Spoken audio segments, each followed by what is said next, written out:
Овој робот ова лето ќе најде своја примена во туристичкиот сектор во Охрид. Ани Сефиданис, авторот на првиот македонски робот кој гледа, слуша и прави команди со помош на сензори, вели дека станува збор за автомат кој вклучува системи во делот на роботиката и вештачката интелигенција. Може да биде бармен, може да биде диџеј, може да превземе било каква функција на човекот, не само во делот на репетитивните активности, туку и во делот на креативните активности на човекот.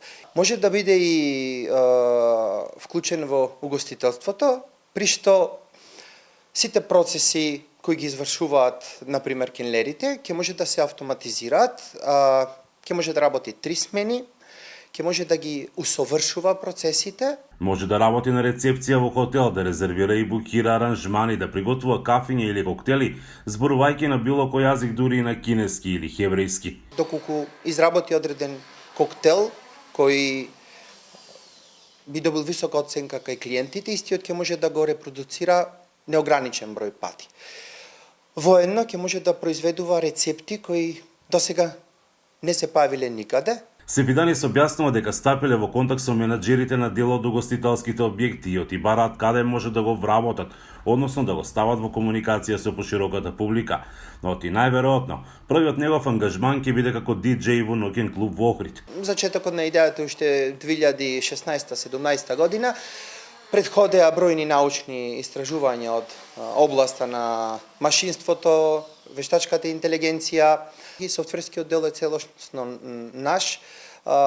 Планираме истиот во иднина и да го комерцијализираме за палета други производи. Роботот има природни димензии на човек. Сефиданис открива дека стоматолошка ординација изработува заби за него, додека физиотерапевт ги проверувал неговите движења за да изгледа како човек. Во моментов работат и дизајнери кои треба да му дадат идентитет, треба да има соодветна облека која ќе биде воедно и за луѓе и за роботи, треба да има име, треба да има всушност интерфејс со кој ќе може да се поврзи со останатите луѓе. Ќе го ставиме тој дел на публиката. Тој вели дека роботите во моментот се повеќе потребни од било кога досега. Бидејќи тој дел на индустријата за кој немаме доволно кадар и оператива, можат соодветно да бидат заменети со роботи. Човештвото на многу континенти е веќе во фаза на старење.